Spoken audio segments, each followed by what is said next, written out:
अंबर जैदी,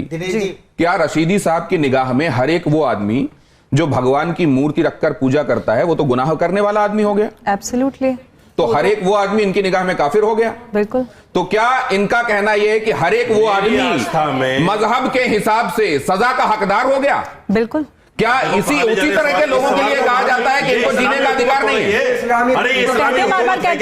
तो उनको राम मंदिर जाने पर जब सवाल किया गया तो उन्होंने कहा, रशीदी साहब ने, कि आप इमाम साहब हैं, आप, और क्योंकि जो हिंदू धर्म में प्राण प्रतिष्ठा होती है उसका मतलब होता है कि मूर्ति में प्राणों को डालना, और जान सिर्फ अल्लाह के अलावा कोई नहीं डाल सकता, और आप ऐसी जगह पे गए, लिहाजा आपने बड़ा गुनाह किया है, आप पे हैं। जैसे कि स्क्रिप्चर में लिखा हुआ है कि जो ईमान वाले नहीं हैं उनके साथ जंग करो, उनको मारो या फिर उनसे जिज़िया लो। अगर ये सारे काम नहीं करते तो उनके साथ जंग करो, और अगर वो मारे जाएं तो उनकी माएँ, बहनें, बेटियां जो तुम्हारे हिस्से में आए, तुम्हारे कब्जे में आए, वो सब तुम्हारी गुलाम लौंडिया, तुम उनके साथ जो है मुबाशरत यानी कि सेक्स कर सकते हो। ब्रिटेन में मोहम्मद नाम का एक पाकिस्तानी लड़का अरेस्ट हुआ, 3 साल की बच्ची का रेप किया। मोहम्मद शहजाद ब्रिटेन में अरेस्ट हुआ, 11 साल की बच्ची का रेप किया। मोहम्मद नासिर खान बलात्कारी। तो अरे भाई, पूरे शो में गालियां उन्होंने मुझे दी, धमकियां दी, मारने की, काटने की, टुकड़े करने की, दोज़ख में जलाए जाने की। और हाजिर खान ने तो ये गारंटी ली है कि अगर मेरे टुकड़े टुकड़े नहीं हुए तो वो अपनी मूंछें मुड़वा देगा। एग्जैक्टली, मैं हवाला दे रहा हूँ सूरह अल मोमिनून, सूरह नंबर 23 आया नंबर 5 और 6 के अंदर क्लियरली मेंशन है कि खुद कुरान और खुद स्क्रिप्चर इसको अलाउ कर रहा है कि आप दूसरे की माँ, बहन, बेटियों को बंधक बनाकर उनको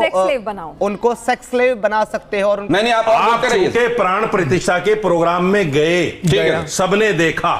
ठीक है, इसलिए आपके ऊपर फतवा लगा। आप समझे, मैं माफी मांगता हूं, अल्लाह मैंने आज तक मैं तौबा करता हूं, सबके सामने तौबा करता हूं, आप भी कर लो, क्या हर्ज है? मैंने कहा था मुझसे बर्दाश्त नहीं होती ये चीजें। मैं अल्हम्दुलिल्लाह मुस्लिम हूँ, मेरा इस्लामिक माइंडसेट है। जय हिंद दोस्तों, सनातन धर्म और प्रभु श्री राम का अनुसरण करने वाली मुस्लिम महिलाओं को जिहादी लोग गालियां दे रहे हैं, और न केवल गालियां दे रहे हैं बल्कि जिहादियों का यहाँ पर कहना है कि अगर कोई भी मुस्लिम महिला मंदिर के आसपास भी दिखाई देती है तो हम उसके साथ और उसकी बच्चियों के साथ जवानी का आनंद लेकर उन दोनों को अल्लाह के पास भेज देंगे। दे रहे थे, और वो पूरी तरह से इतना ज्यादा गुस्से में थे, उनको लग रहा था कि बस वो किसी तरह से मार डालेंगे, या इतना ज्यादा वो गुस्से में थे, अपने आप को दिखा रहे थे कि वो बहुत ज्यादा इस्लाम के मानने वाले हैं। और बाकी जो लोग हैं, 2, जिसमें मैं और इमाम साहब थे, हम लोग इस्लाम से भटके हुए हैं और वो बहुत ज्यादा इस्लाम के मानने वाले हैं। तो उनको राम मंदिर जाने पर जब सवाल किया गया तो उन्होंने कहा, रशीदी साहब ने, कि आप इमाम साहब हैं, आप, और क्योंकि जो हिंदू धर्म में प्राण प्रतिष्ठा होती है उसका मतलब होता है कि मूर्ति में प्राणों को डालना, और जान सिर्फ अल्लाह के अलावा कोई नहीं डाल सकता, और आप ऐसी जगह पे गए, लिहाजा आपने बड़ा गुनाह किया है, आप पे कुफ्र लगता है, आप शैतानी रास्ते पे चल रहे हैं। तो बहुत देर से रशीदी साहब बोले जा रहे थे और हाजिर खान को बोलने का मौका नहीं मिला था, तो गुस्से में आकर उन्होंने एक कुरानी आयत पढ़ी और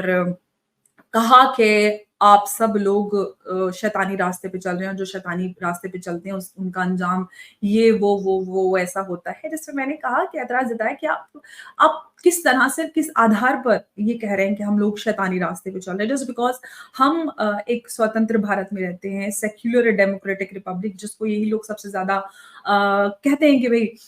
भारत सेक्युलर है और साझी विरासत, संस्कृति, गंगा जमनी तहजीब और व्हाट नॉट। दरअसल यूट्यूब पर वायरल एक वीडियो में मुस्लिम महिला अंबर जरीद यह बता रही हैं कि किस प्रकार से उन पर अत्याचार हुआ है और किस प्रकार से मुसलमानों ने अप्रत्यक्ष और प्रत्यक्ष तौर पर उन पर हमला करने की कोशिश की है। अंबर ने अपनी वीडियो में बताया कि जब मुझे नवभारत टाइम्स के धर्म संकट शो पर बुलाया गया था तो वहाँ पर मेरे अलावा कई और मुसलमानों को भी बुलाया गया था, और जब मैंने बताया कि मैं प्रभु श्री राम के प्राण प्रतिष्ठा कार्यक्रम में और प्रभु श्री राम के दर्शन करने के लिए अयोध्या गई हुई थी, तो इतना सुनकर शो में उपस्थित कुछ मुस्लिम लोग जो कि खुद को सनातन धर्म का बहुत ही बड़ा ठेकेदार मानते हैं, तो वह अंबर पर भड़क गए, और वह इतना ज्यादा भड़क गए कि जिसकी कोई सीमा नहीं थी। अंबर का कहना था कि नवभारत टाइम्स टाइम्स की वीडियो में आप खुद ये देख सकते हो कि वह मुस्लिम व्यक्ति मुझ पर कितना ज्यादा भड़का हुआ था और वह मुझ पर इतना ज्यादा भड़का हुआ था कि अगर उसको मौका मिल जाता तो वह मेरे हाथ पैर तोड़ देता। अंबर का कहना था कि मुझे केवल इस बात की सजा दी जा रही थी कि एक मुस्लिम महिला होने के बावजूद भी मैंने प्रभु श्री राम के दर्शन किए और सनातन धर्म के बारे में अपने अच्छे विचार प्रकट किए। अंबर का कहना था कि शो में उपस्थित मुसलमानों का कहना था कि तुम इस्लाम पर कलंक हो, सनातन धर्म से जुड़ने वाला व्यक्ति कभी भी मुसलमान नहीं हो सकता और तुम्हें तो इस्लाम धर्म से बर्खास्त कर देना चाहिए। शो में उपस्थित अन्य मुसलमानों का कहना था कि मुस्लिम समाज तुम्हें कभी भी माफ नहीं करेगी और अल्लाह एक न एक दिन तुम्हें इस कार्य के लिए सजा जरूर देगा। अब हमारे समाज में, हमारे देश में और हमारे पड़ोसी देशों में भी हमें यह बहुत ही ज्यादा अच्छे तरीके से देखने को मिलता है कि जब भी कोई मुस्लिम महिला सनातन धर्म से जुड़ने की बात करती है या फिर सनातन धर्म का अनुसरण करने की बात करती है तो मुसलमानों की तरफ से और इस्लाम के ठेकेदारों की तरफ से उनको इसके बदले बहुत ही ज्यादा खतरनाक दंड झेलना पड़ता। और मुस्लिम महिलाओं को मिलने वाला यह दंड इतना ज्यादा खतरनाक होता है कि जिसका वर्णन हम शब्दों में नहीं कर सकते। कई मुस्लिम महिलाओं का तो ये तक कहना है कि जिहादियों की तरफ से उनको धमकी दी जाती है और उनको घर में घुसकर मारने की बात की जाती है। और केवल इतना ही नहीं, जिहादी लोग उनसे ये कहते हैं कि अगर तुमने सनातन धर्म का अनुसरण करने की कोशिश की या फिर सनातनी मंदिर के आसपास भी दिखी तो तुम और तुम्हारी बेटी के साथ मैं एक ही पलंग पर सोऊंगा और बाद में तुम दोनों को अल्लाह के पास भेज दूंगा।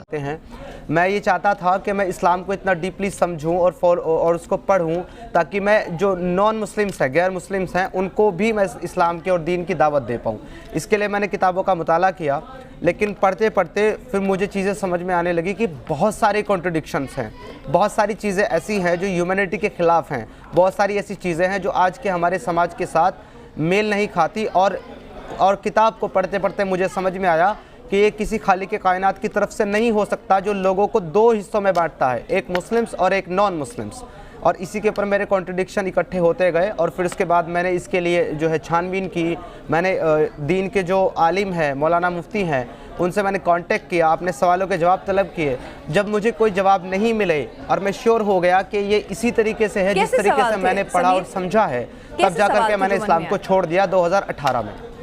नहीं, कैसे सवाल थे जो मन में आए कि क्या सवाल थे आपके जो ज़हन में? काफ़ी सारी चीज़ें हैं, जैसे कि स्क्रिप्चर में लिखा हुआ है कि जो ईमान वाले नहीं हैं उनके साथ जंग करो, उनको मारो या फिर उनसे जिज़िया लो। अगर ये सारे काम नहीं करते तो उनके साथ जंग करो और अगर वो मारे जाएं तो उनकी माएँ, बहनें, बेटियाँ जो तुम्हारे हिस्से में आए, तुम्हारे कब्जे में आए, वो सब तुम्हारी गुलाम लौंडियाँ, तुम उनके साथ जो है मुबाशरत यानी कि सेक्स कर सकते हो बिना शादी के, और उनको मार्केट में ले जाकर के बेच भी सकते हो। तो ये तमाम चीज़ें आपने पूछी। मुझे लगा कि एक ऐसा खुदा जिसने सारी दुनिया को बनाया है और जो सारी दुनिया का खालिक है, वो क्यों अपनी एक ख़ास बंदों को ये हुक्म करेगा कि तुम मेरे दूसरे बंदों के साथ जंग करो और उनकी माँ, बहन, बेटियों के साथ तुम ऐसा करो। सब लिखा हुआ है, आप कह रहे हैं। एग्जैक्टली, मैं हवाला दे रहा हूँ सूरह अल-मोमिनून, सूरह नंबर 23 आया नंबर 5 और 6 के अंदर क्लियरली मेंशन है कि खुद कुरान और खुद स्क्रिप्चर इसको अलाउ कर रहा है कि आप दूसरे की माँ, बहन, बेटियों को बंधक बनाकर उनको सेक्स स्लेव बना सकते हो और उनके साथ बिना शादी, बिना निकाह के आप मुबाशरत कर सकते हो और इसमें कुछ भी गलत नहीं है।